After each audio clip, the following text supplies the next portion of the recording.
Muy buenas tardes, tengan todos ustedes jóvenes y personas que están viendo el video del día de hoy.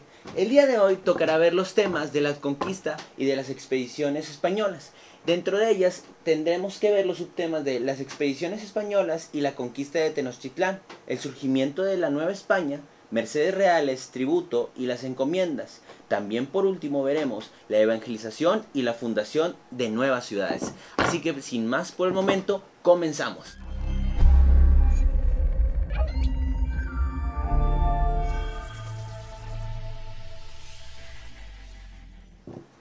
Jóvenes, Cristóbal Colón, nacido en Génova, Italia, fue uno de los navegantes más importantes que ha dado la historia de la humanidad. A él se le atribuye el descubrimiento de América un 12 de octubre de 1492. Colón estaba sumamente convencido de que había otra ruta diferente para llegar a Asia. Ese era su principal objetivo. Nunca se imaginó encontrar un lugar que a la postre sería llamado América. Como en aquel tiempo se consideraba que el planeta era cuadrado y que si llegabas a un límite establecido podías caer al vacío o te podías topar con monstruos marinos gigantes, era muy difícil que alguien te apoyara. En aquel momento, una locura, cruzar el océano Atlántico. Es por eso que Colón se les vio muy difícil para juntar fondos con la finalidad de establecer una tripulación lo bastantemente fuerte para cruzar el mar Atlántico, y así como señora de Coppel anduvo tocando puerta por puerta sin encontrar en muchas partes a alguien que lo pudiera escuchar. Fue hasta que los reyes de España, que como les digo, creían que la tierra era plana y no redonda, y también por eso se les dificultaba prestarle fondos a Cristóbal Colón,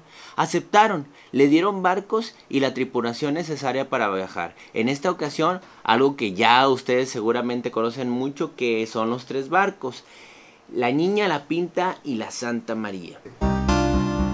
Y fue a 12 días del mes de mayo del mismo año de 1492, en sábado, cuando vine a la villa de Palos, que es puerto de mar, a donde yo armé 3 navíos, muy aptos para semejante hecho, y partí de dicho puerto muy abastecido de muy muchos mantenimientos y de mucha gente de la mar. Vaya sorpresa sería que esta expedición haya sido la más importante en la historia de la humanidad, ya que se da el encuentro entre dos mundos. Es por eso que expediciones se empiezan a realizar a partir de la llegada de Colón. En 1511, Diego de Velázquez llega a Cuba, rápidamente es nombrado gobernador, y aquí haz de cuenta que era el más, el que las podía todas, el mero mero. Él tenía a cargo a muchos navegantes.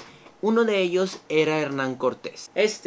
Bien buchón, siempre bien entrón, desatendió las indicaciones que les había dado Diego de Velázquez referente a no pasar más de ciertos límites del territorio mesoamericano.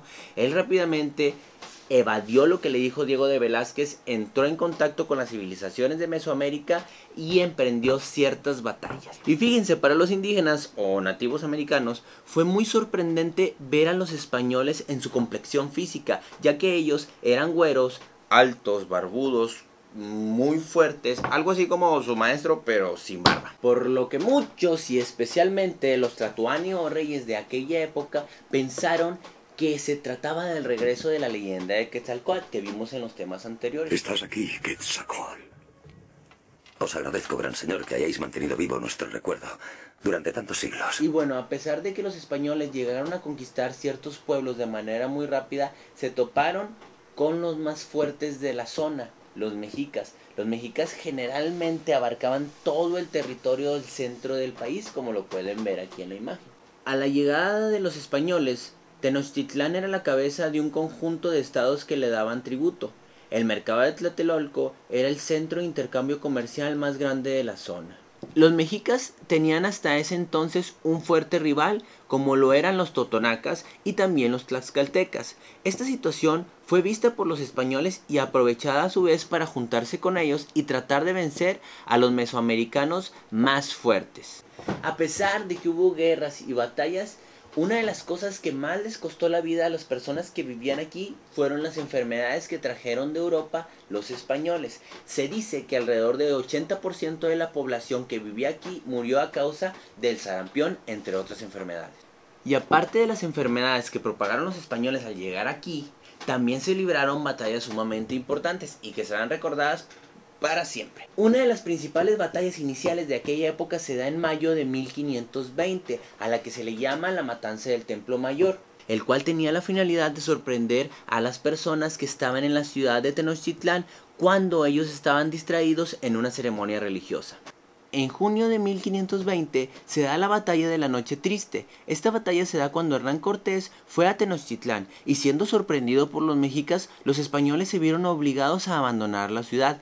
Muchos españoles murieron y se dice que esa noche Hernán Cortés tuvo que esconderse para no ser asesinado, llorando su fracaso abajo de un ahuehuete, que es un árbol grandísimo. Ya en el año de 1521, los españoles realizan un movimiento estratégico militar. Este consistía en cortar el sistema de alimentos y de agua a la ciudad de Tenochtitlán, que en ese momento era la más importante de la cultura mexica.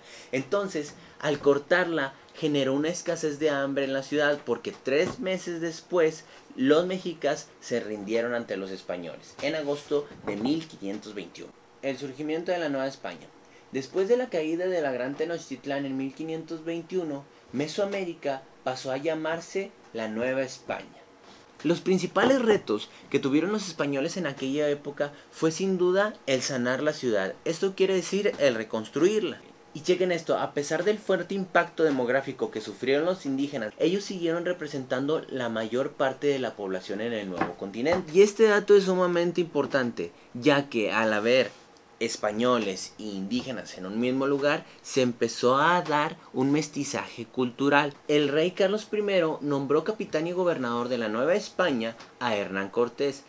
Esta conquista le trajo muchas riquezas a España. A partir de 1527 se establece en Nueva España la Real Audiencia. Esto trajo consigo un cambio importantísimo en la estructura social y política. Y aquí se crea un nuevo concepto, el de virrey. El de virrey. Este tenía la finalidad de gobernar el nuevo continente, siempre rindiéndole cuentas a la gente de la corona española. Todos estos cambios se implementaron a partir de 1535. Otro aspecto bien importante fue lo que se desarrolló en el ámbito social. Estos se estructuraban en base al linaje. Generalmente le daban preferencia a los españoles que habían llegado y que habían ayudado en gran medida a conquistar el territorio. Entre tanto, los indígenas fueron despojados de sus tierras y sometidos a servir a los peninsulares. El sistema tributario se mantuvo como se había establecido en Mesoamérica, conservando los señoríos y su organización administrativa. Aunque la vida de los antiguos pobladores cambió de forma radical, pues quedaron subordinados a las encomiendas y a la religión católica impuesta por los españoles. Mercedes reales, tributo y las encomiendas. La encomienda fue uno de los movimientos sociales y políticos más importantes de aquella época. Las personas que desarrollaban esta práctica se encargaban de vigilar a los indígenas que cumplieran con la entrega de sus tributos. El encomendero era el encargado de vigilar la lealtad de los caciques indígenas a la corona española. También se encargaban de vigilar que la educación católica que se les brindara a los indígenas fuera la correcta. Otro de los aspectos muy importantes a tocar era las mercedes reales. Estas derivaban en acciones económicas, políticas y sociales. Era muy padre o muy beneficioso que si tú eres español te vinieras a América. Aquí el rey te daba la oportunidad de darte tierras o propiedades con la finalidad de que subsistieras, nada más porque eras español. El tema es evangelización y fundación de nuevas ciudades. Los objetivos primordiales de la corona española, porque ellos lo mencionaban así, era el de evangelizar. Los misioneros en esta época de la historia tuvieron un papel sumamente importante. Al evangelizar a los indígenas, los frailes reubicaron pueblos dispersos en congregaciones para fundar conventos y templos. Al mismo tiempo, fueron los encargados de su educación, modificando no solamente sus creencias religiosas, sino su lengua. El primer proceso de evangelización se da de 1523 a 1573. Este tenía el objetivo de edificar conventos y edificios relacionados a la enseñanza católica, empezando por el centro y sur del país, que generalmente era donde más se daba la población. La castellanización era otro tema sumamente importante. El enseñarle a las personas el castellano, o sea, el español, era importante para integrarlos a la vida colectiva de la cultura hispánica, la que se vivía en Europa. Y en esto tomaron a consideración un factor sumamente importante: los niños. Los niños fueron parte importante para el desarrollo de la castellanización y que se implementara correctamente en Nueva España. Tan es así que fundaron el Colegio de Santa Cruz de Santiago Tlatelolco para los descendientes de nobles indígenas, que les enseñaban no solo religión, sino también gramática, retórica, aritmética y música. La orden más sobresaliente y con mayor desempeño en cuanto a las labores de evangelización de los indios fueron los franciscanos. Estos comenzaron a crear iglesias y conventos con la finalidad de que se enriquecieran las personas que vivían aquí. ¿Y cómo habitaban las personas de aquella época? En primer lugar, si lo vemos de una manera circular, en el centro vivían las personas que venían de España y llegaban a América, o sea, los peninsulares. Ellos estaban al centro de las edificaciones más importantes, en las casas más grandes y en las mejores casas. A su alrededor estaban los criollos, personas, por decir, clase media. Estos se sentaban alrededor en habitaciones. Y por último, en las periferias de la ciudad, o sea, en las partes más marginales de la ciudad, vivían los indígenas. Hasta en este punto del video ya podemos llegar a algunas conclusiones. El aprendizaje esperado nos indica que analicemos las consecuencias de la conquista y la colonización española. A partir de 1527 se estableció la Real Audiencia en Nueva España. Esto produjo cambios políticos y sociales. En este modelo, el rey estableció un virreinato desde el año de 1535. El virrey tenía a cargo designar los primeros cargos de la función pública en la Nueva España. La organización social se configuró a partir del linaje. Se desarrolla en Nueva España la encomienda, que era un sistema en el cual el encomendero tendría que estar vigilando a los caciques indígenas con la finalidad de que le guardaran fidelidad al rey, o sea, a la corona española.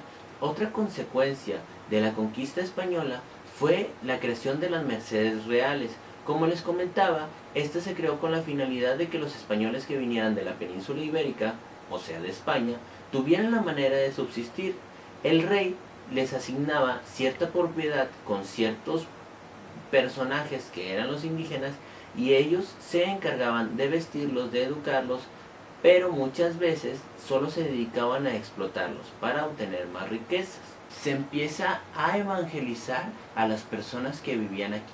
Los españoles consideraban que los antiguos pobladores vivían en el pecado por creer en dioses que no eran en los que ellos creían, o sea, en los católicos. Es por eso que se crean conventos y escuelas con la finalidad de enseñar esta religión. Esa sería otra consecuencia de la conquista española. Modificó el sistema de creencias religioso de Nueva España. Siguiendo por la misma línea, también se modificó el idioma. La castellanización fue súper importante en aquella época y se le enseñaba principalmente a los niños.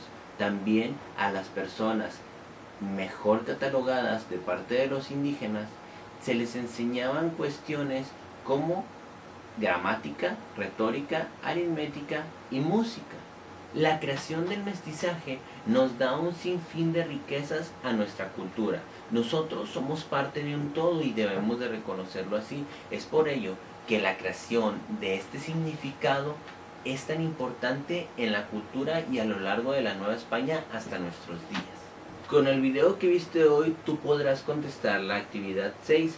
Aquí vienen las preguntas, puedes ponerle pausa para anotarlas. También te vienen en la descripción de abajo. Esta actividad se entregará el lunes. Aparte de esta actividad, ¿qué es lo que vamos a hacer? Será la actividad 7, un cuadro comparativo de conquistas y expediciones españolas y un diagrama Ishikawa en donde redactaremos las consecuencias de la conquista y colonización españolas. Si ven, la actividad que hacemos en este video será muy importante porque nos da la pauta para seguir trabajando en las demás actividades. Y bueno, hasta aquí el video del día de hoy. Espero que les haya gustado, espero que este video les haya generado más preguntas porque de esta manera podemos aprender. Espero que las lleven estas preguntas ya contestadas para socializar la información en clase y que sea más productivo todo lo que estemos trabajando con la clase invertida. Nos vemos entonces el próximo jueves en punto aproximadamente de la 1 de la tarde con el nuevo video. Que tengan todos una excelente tarde. Bye bye.